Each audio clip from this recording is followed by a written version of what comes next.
السلام علیکم ورحمۃ اللہ وبرکاتہ۔ نحمده ونصلی علی رسولہ الکریم، اما بعد۔ وہ شمع جو کام آئے انجمن کے لیے، وہ شمع جو کام آئے انجمن کے لیے، وہ جذبہ جو ہو جائے قربان وطن کے لیے، رکھتے ہیں وہ حوصلے بھی، رکھتے ہیں وہ حوصلے بھی جو مر مٹے ہندوستان کے لیے۔ اسٹیج پر تشریف فرما عالم صاحب اور ہمارے مشرق و مربی اساتذہ اکرام اور عزیز ساتھیوں، بھارت ایک جمہوری ملک ہے اور جمہوریت اس نظام قانون کو کہتے ہیں جس میں ہر فرد، ہر باشندہ کو مذہب، عقائد، تمدن، ثقافت اور افکار و نظریات کی کھلی آزادی ہے۔ ہمارا ملک قانونی طور پر جمہوریت کا حامل ہے۔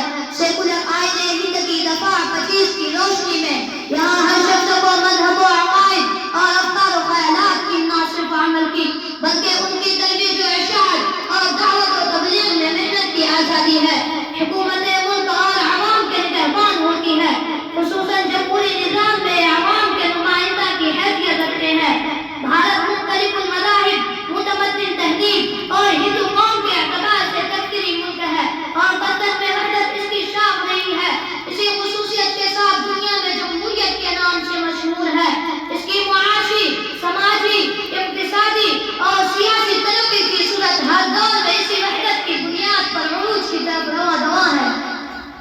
انگریزی طاقتوں نے یہاں آشیانے بنائے، خوشحالی کی بہاریں اس نے زمین پر رواں جن ہوئی، اخوت و محبت کی قمری و نغمہ سرا ہوئی، سلامتی اور رواداری کی ہواؤں نے اس گلشن کو ہمیشہ تر و تازہ اور بہار بن کر آشنا رکھی۔ مگر چند سالوں سے اخوت و الفت کے گلشن ویران ہو گئے، رواداری اور باہمی ربط و تعلق کے پرندے ہجرت کر گئے۔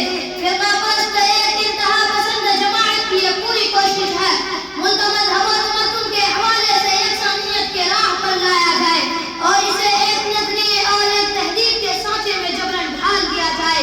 حالانکہ عمل جہاں آئین و قانون کے بھی خلاف ہے، جمہوریت و سیکولرزم کے بھی خلاف ہے، ہم تمام ہندوستانی مسلمانوں کی طرف سے آپ پر یہ بات واضح کرتے ہیں کہ اگر آپ اس ملک کو اپنا ملک سمجھتے ہیں اور اس سے محبت رکھتے ہیں تو 100% ہم بھی اپنی اس ملک سے محبت رکھتے ہیں اور مسلمانوں کو تو اس ملک کی آزادی اور سلامتی یوں ہی عزیز ہے کہ مسلمانوں نے گزشتہ 1000 برس سے زیادہ مدت میں اس ملک کی تعمیر و ترقی میں اپنی بہترین صلاحیتیں سرکر لی ہے اور باہر سے آنے والی حملہ اور اقتدار ہم سے ہی چھینا تھا۔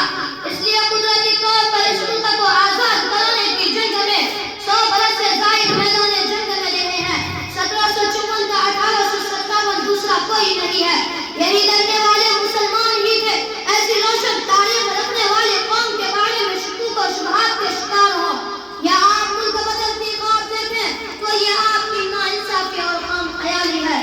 میں انہی چند باتوں پر اپنی تقریر اس شعر کے ساتھ ختم کرتا ہوں۔ یہ بات ہواؤں کو بتائے رکھنا، یہ بات ہواؤں کو بتائے رکھنا، روشنی ہوگی چراغوں کو جلائے رکھنا۔ لہو دے کر جس کی حفاظت ہم نے کی، لہو دے کر جس کی حفاظت ہم نے کی، ایسے ترنگے کو سدا دل میں بسائے رکھنا۔ وما علینا